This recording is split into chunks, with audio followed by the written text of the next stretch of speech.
Substance. Podcast stupéfiant. Bonjour à tous, bienvenue dans Substance. Audrey, prendre du LSD à l'hôpital, épisode 2. Audrey a été acceptée dans une étude psychédélique suisse qui s'intéresse à l'effet du LSD sur la plasticité cérébrale. Elle a participé à un long entretien préparatoire avec la chercheuse et avec son assistant. Elle a participé à des tests préalables et elle se dirige donc le jour J vers l'hôpital de Fribourg pour consommer sa toute première dose de LSD. Dans le protocole, 2 prises de LSD sont prévues, une légère et une plus importante, et elle ne sait pas à l'avance quelle dose elle va ingérer. Elle nous raconte dans cet épisode cette journée à l'hôpital. Réglez le son, mettez-vous bien et écoutez, vous êtes dans Substance.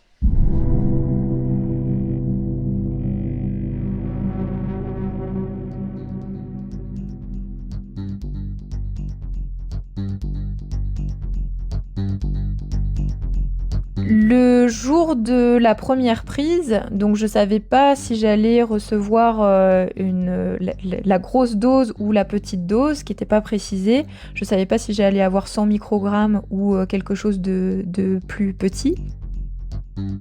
J'avais rendez-vous au centre de neuropsychiatrie vers 8h30. En arrivant, donc j'ai discuté avec eux, on a pris un thé. Ensuite, ils m'ont fait une prise de sang. Et puis, une fois que ces premiers tests étaient faits, on a discuté pour être sûr que j'étais dans un bon état d'esprit pour la prise. Et puis, donc, ils m'ont apporté, donc c'est une petite fiole de liquide avec un goût assez, juste simplement d'alcool, quoi. Donc c'est une petite fiole. Et donc c'était quand même un petit peu un moment solennel, même si on est dans un cadre clinique, donc on est dans une chambre avec un lit, avec un ordinateur, on est vraiment dans une chambre d'hôpital. C'était un moment solennel au moment de la prise, parce que la chercheuse m'a quand même dit je te souhaite un bon voyage. Je sais plus exactement quelle expression elle a employée, mais il y avait quand même une dimension presque spirituelle au fait de me donner la substance, que je la reçoive dans mes mains, et puis que je la prenne. Même si on est dans un cadre clinique. Alors pour atténuer le cadre clinique, il m'avait demandé quand même d'amener des choses personnelles, ce qui me faisait plaisir pour animer la pièce avec, on va dire, mes propres, ma propre marque, on va dire. Donc j'avais ramené un album photo avec des photos de ma famille, avec des photos de mes amis.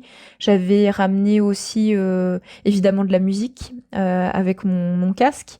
Et puis j'avais ramené aussi des livres d'art et un livre aussi avec des écorces d'arbres. Donc c'est des photos d'écorces d'arbres. Voilà. Donc du coup j'avais quand même parsemé la pièce, avec mes objets à moi pour en faire un peu ma pièce. Mais on reste quand même dans un cadre assez clinique. Et puis il y avait 2 tableaux qui étaient au mur. Il y avait une peinture avec des nénuphars un peu abstraits, on va dire, un peu type impressionniste. Et derrière moi, il y avait une très grande image d'une chute d'eau, un peu comme les chutes d'Iguazu, quelque chose comme ça. Donc ça, c'était les 2 éléments, on va dire, graphiques. Et il y avait aussi une petite plante qui était sur un meuble. Ça, c'est vraiment les seuls éléments qu'il y avait et qui apportaient de la vie dans cette pièce qui était quand même assez froide. Il y avait aussi des rideaux de couleur orange. Et je dis tout ça parce que c'est tous les éléments qui contrastaient avec un cadre vraiment clinique.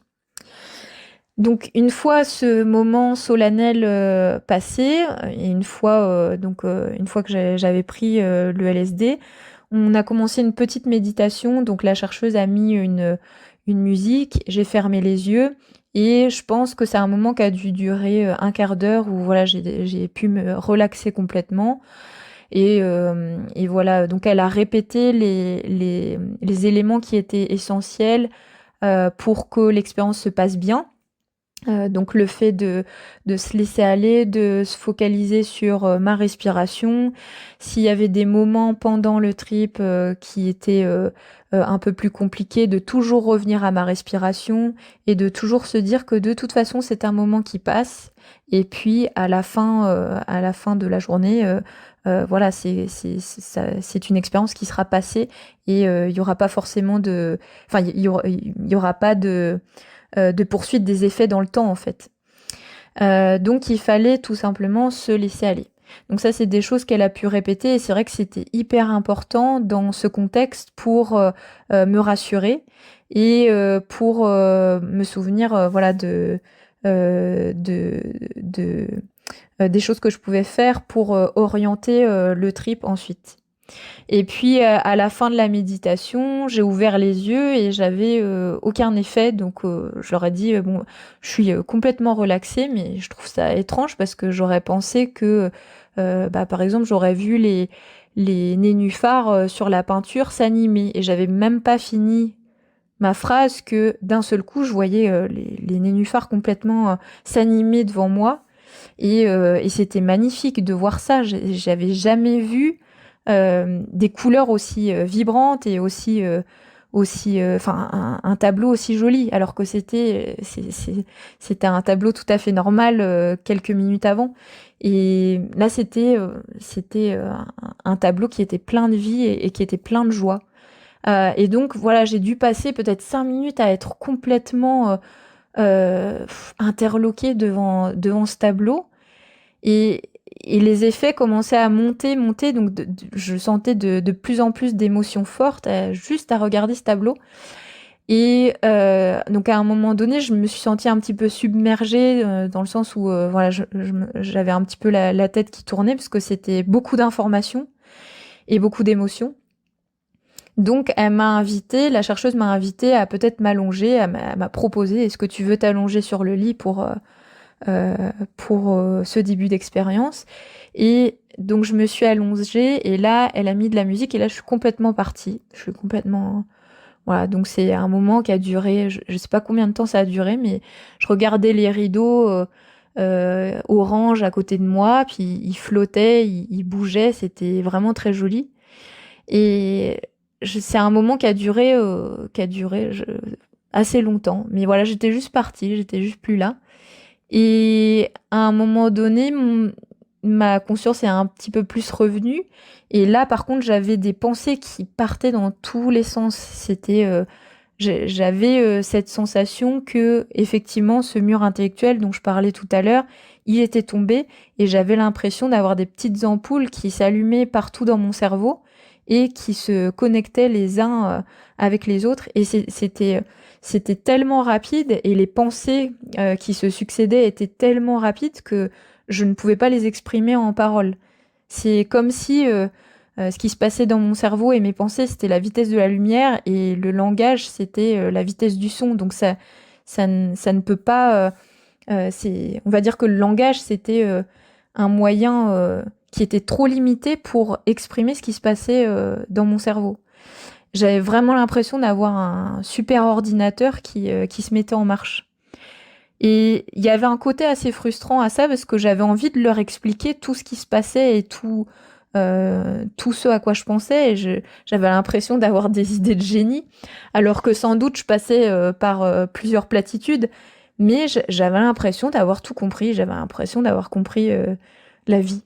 Donc ça, c'était un moment très fort, mais quand même un petit peu frustrant parce que j'avais vraiment envie de leur expliquer. Ils étaient là à côté, mais je pouvais pas. Donc j'ai laissé passer ce moment-là parce qu'il était extrêmement intense. Et là, je me souviens que la chercheuse est venue me voir et parce que j'avais la respiration qui s'accélérait pas mal et elle a senti qu'il y avait un moment un peu d'anxiété, on va dire, en tout cas d'avoir autant d'intensité. Et elle m'a rassurée en fait. Elle est venue et elle m'a dit, écoute, moi ce que je crois c'est que t'es sur la grosse dose. Et là, en fait, t'as juste à te laisser partir. Tu te souviens que tu te focalises à nouveau sur ta respiration et ça va bien se passer. Et cette chercheuse, comment dire, elle a un visage qui est très doux, elle a une voix qui était très posée, donc je trouve que c'était aussi, enfin, sa personnalité et la manière dont elle a guidé le voyage, c'était aussi un élément essentiel au fait que ça se passe si bien. Parce qu'elle avait vraiment une figure rassurante. Et d'ailleurs, quand elle est venue me voir, je voyais son visage qui irradiait. Il y avait des, comment dire, il irradiait de lumière un peu violette comme ça. Il y avait des flamèches autour d'elle. Et puis j'avais l'impression que c'était une fée et qu'elle était là pour me guider, pour me protéger. Et puis donc, et elle est retournée lire tranquillement, silencieusement. Ils étaient tous les deux silencieux à m'accompagner dans le voyage. Ils étaient juste là quand il fallait. Ils venaient simplement quand ils voyaient que j'avais peut-être un peu besoin de soutien.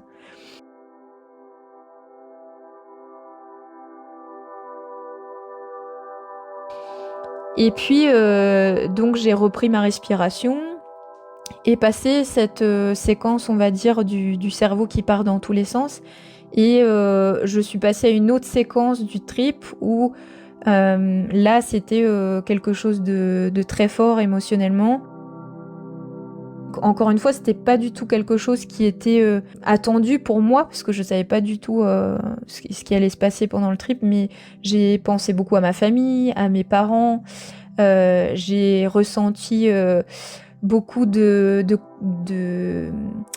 d'empathie pour leur génération, parce que j'ai essayé de me mettre à leur place en me disant, mais peut-être qu'ils sont en train de voir, là, ils vont vers la fin de leur vie et ils voient un monde qui est à nouveau en guerre et en fait, ils doivent être effrayés à l'idée qu'en fait, ils laissent un monde un peu comme ça à leurs enfants, avec une crise climatique, avec des guerres qui reviennent, le contexte de la guerre en Ukraine. Et j'ai ressenti beaucoup d'empathie pour eux, simplement à me dire ça doit être difficile pour eux d'arriver en fin de vie avec ce contexte-là.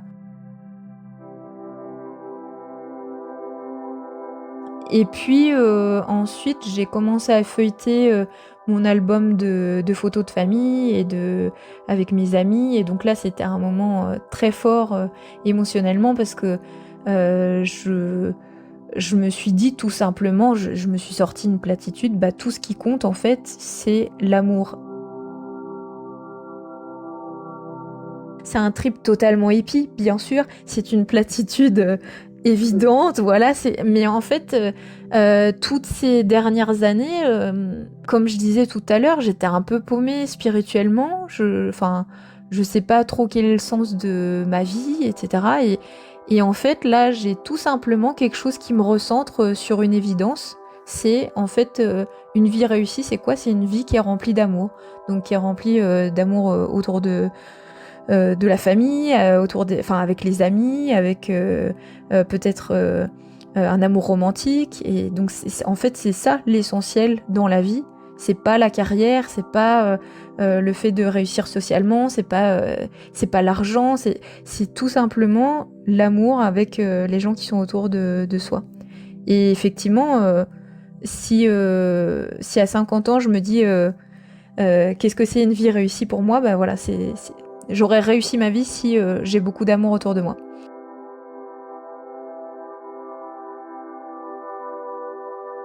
Donc c'est très, très hippie comme conclusion, mais c'était très fort à ce moment-là.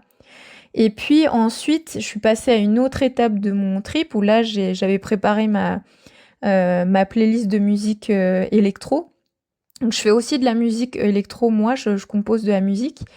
Et j'ai souvent eu des difficultés à savoir comment mixer certains instruments. Enfin, je mixe avec mon père et parfois je savais pas trop lui expliquer comment faire pour que tel instrument prenne telle place et en fait que le morceau que je sorte ait un maximum de relief.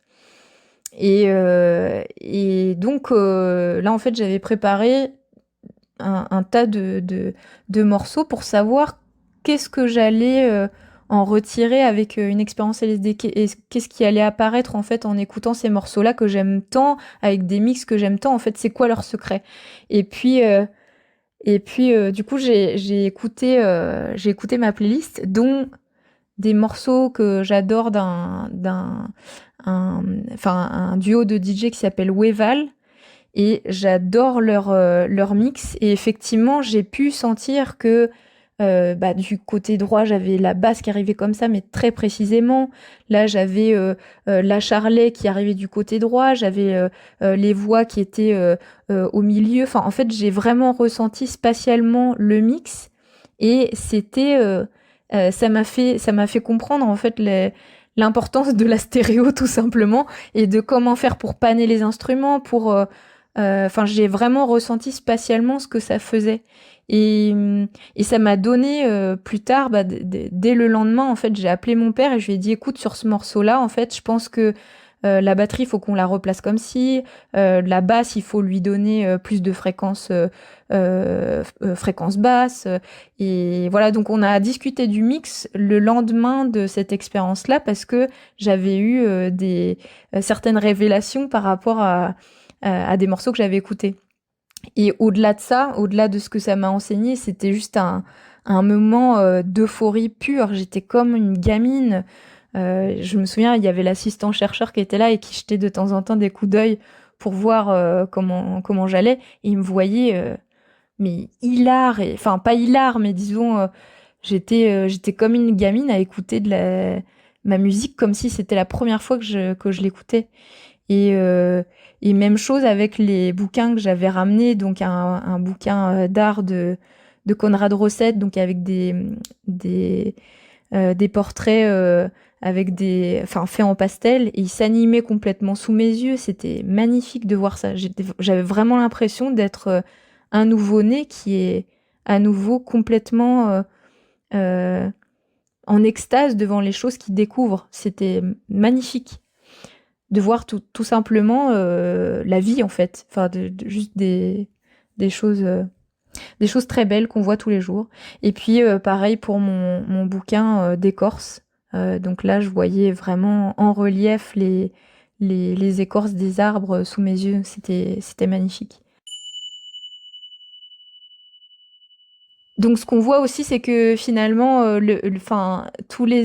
beaucoup des aspects positifs, euphoriques que j'ai pu avoir et aussi émotionnels, ils ont été stimulés par les choses que j'avais ramenées le jour de la prise. Donc mon album photo, mes bouquins, ma musique. C'est des stimuli qui étaient, je pense, importants pour pouvoir vivre une expérience qui est assez complète. Parce que, mine de rien, on reste dans une chambre d'hôpital, on ne peut pas sortir du centre.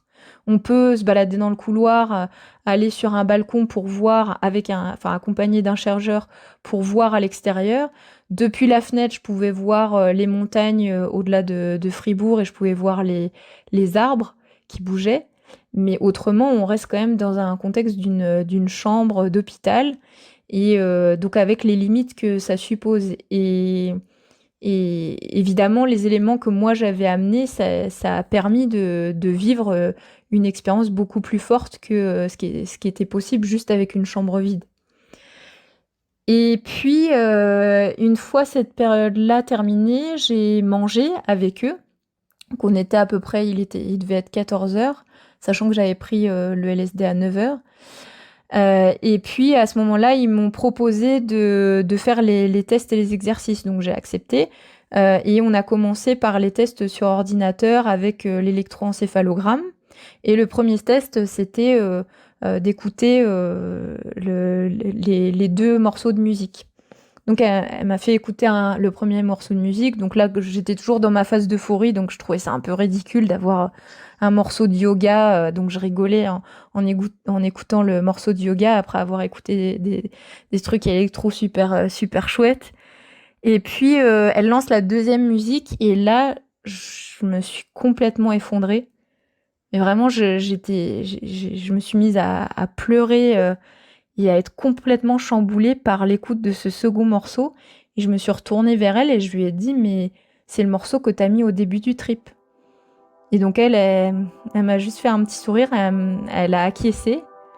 Et en fait, en lançant ce deuxième morceau, j'ai revécu exactement tout le début du trip. Donc c'est-à-dire le moment où j'étais allongée dans le lit, où je regardais les rideaux orange qui bougeaient et où en fait je suis partie dans le monde et je me suis rendu compte de ce qui s'était passé seulement à ce moment-là. Je me suis rendu compte que en fait je n'existais plus à ce moment-là.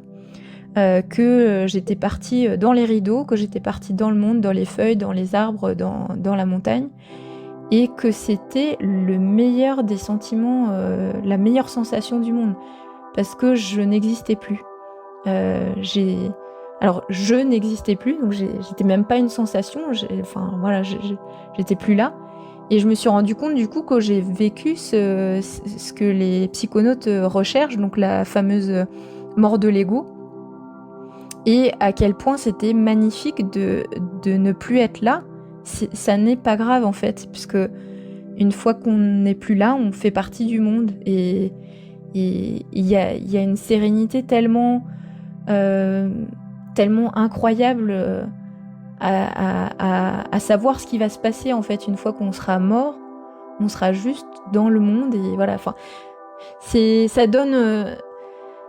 Ça m'a tout simplement rassurée, ça m'a effacé ma peur de la mort. C'est un vrai cadeau. C'est un vrai cadeau d'avoir pu vivre quelque chose comme ça. Et c'est le fait d'avoir vécu ça, ça me convainc complètement de l'utilité de ces substances pour des cas de personnes qui sont en détresse existentielle parce qu'elles ont un cancer en phase terminale, parce qu'elles approchent la fin de leur vie. Je voudrais que ce soit possible pour ces personnes-là de pouvoir être guidées avec une substance comme le LSD pour savoir que ça va aller en fait. Et que c'est pas si grave de partir.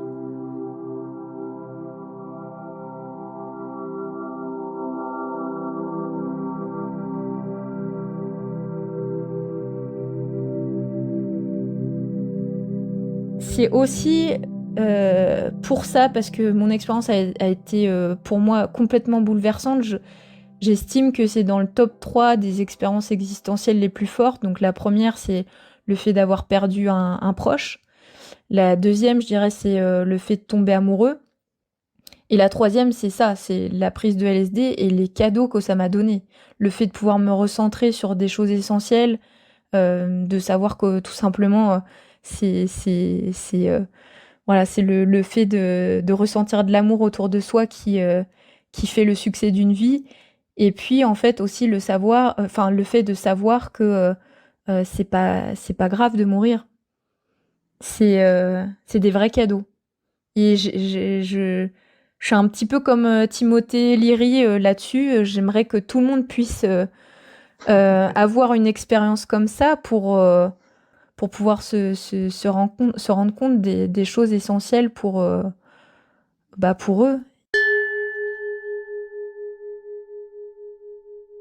Le lendemain de l'expérience, je me sentais très fébrile et très à fleur de peau. Enfin, j'avais l'impression d'avoir tous mes sens et toutes mes émotions qui étaient vraiment à fleur. Et ça a duré plusieurs jours, mais je savais que c'était des effets potentiels, donc je m'étais un petit peu armée pour ça. J'avais prévu de passer du temps avec des amis pour pouvoir aussi en parler. Et rien de... Voilà, je me suis pas mise dans des situations sociales trop compliquées pour moi les jours qui ont suivi. Et donc après, dans les mois qui ont suivi, c'était un recul plus intellectuel, on va dire. Et surtout, je me disais, est-ce que là, en fait, j'ai mis des lunettes roses sur ma vie?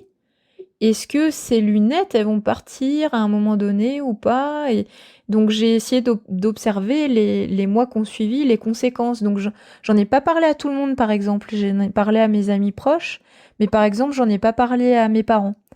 Et j'en ai parlé à ma sœur plusieurs mois après. Elle est beaucoup plus cartésienne, elle est moins dans une approche créative où elle aurait pas forcément de curiosité par rapport à ça. Donc elle avait une approche assez pragmatique et elle m'a posé des questions presque médicales en fait sur ce qui s'était passé. Et j'en ai aussi parlé à une cousine. Voilà, mais j'en ai pas parlé à mes parents parce que je voulais pas les inquiéter là-dessus. Et d'ailleurs, je leur en ai toujours pas parlé. On est presque un an et demi après. Je pense que je vais le faire d'ici la fin de l'année parce que je voulais qu'il y ait un laps de temps suffisamment long pour qu'ils soient rassurés sur le fait qu'il n'y a pas des effets a posteriori d'une expérience comme ça, et surtout que c'est pas en fait quelque chose de récurrent, parce que voilà, comme je disais, il y a encore on est encore imprégné de cette panique morale des années 60-70. On a encore très peur de ce que représentent les psychédéliques, et j'avais pas envie de les inquiéter sur le fait que voilà, j'étais une psychonaute et ça y est, j'étais perdue dans la drogue, et voilà. Donc honnêtement, c'est une expérience que je pense j'aimerais revivre.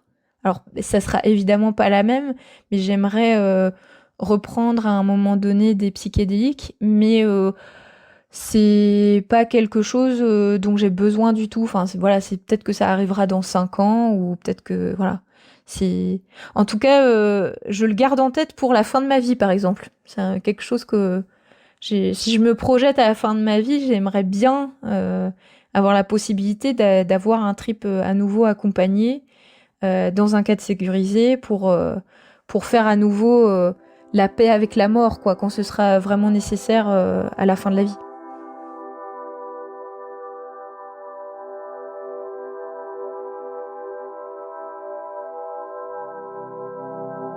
Et ce qui a changé pour moi, personnellement, c'est à nouveau de me dire que le gouvernail de ma vie, il est sur la recherche de l'amour et de la bienveillance. Voilà, encore une fois, c'est très bateau et c'est très hippie, etc. Mais c'est tout simplement un mot d'ordre très simple. Et si je retire pas de mes expériences cet aspect-là, alors peut-être que ce sont pas les bonnes expériences à vivre. Et c'est ça que je recherche. Je pense que c'est pas que j'ai tant changé là-dessus, c'est que je me suis souvenu que c'était l'aspect le plus important. C'est quelque chose que je savais depuis mon enfance. Encore une fois, comme je disais tout à l'heure, j'ai eu une enfance très très heureuse et aimante. Et là, en fait, j'ai retrouvé ce curseur-là avec cette expérience-là. Ça m'a remis un peu sur le bon chemin, on va dire. Et puis également, ça m'a guéri de la peur de la mort, ce qui est quand même un changement énorme à 1 an, 1 an et demi après. En fait, j'ai toujours ce cadeau qui est là, et je sais que en plus, je peux le réactiver un peu plus fortement en écoutant la musique que la chercheuse avait mis ce jour-là, parce que je peux me remettre dans ce contexte de moi qui part comme ça dans les rideaux et qui part dans la nature. Juste en réécoutant cette musique, je me souviens de ce message-là, et je me souviens que j'ai pas besoin d'avoir peur de la mort.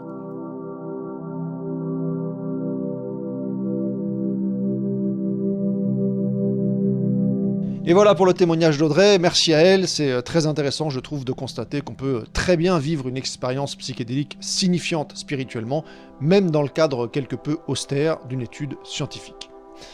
Avant de vous quitter, je vous rappelle que vous pouvez donner un petit coup de pouce financier pour la production du podcast grâce à une page Tipeee dont vous trouverez le lien en description. Dans le prochain épisode, on écoutera le récit d'un nouveau témoin. D'ici là, portez-vous bien.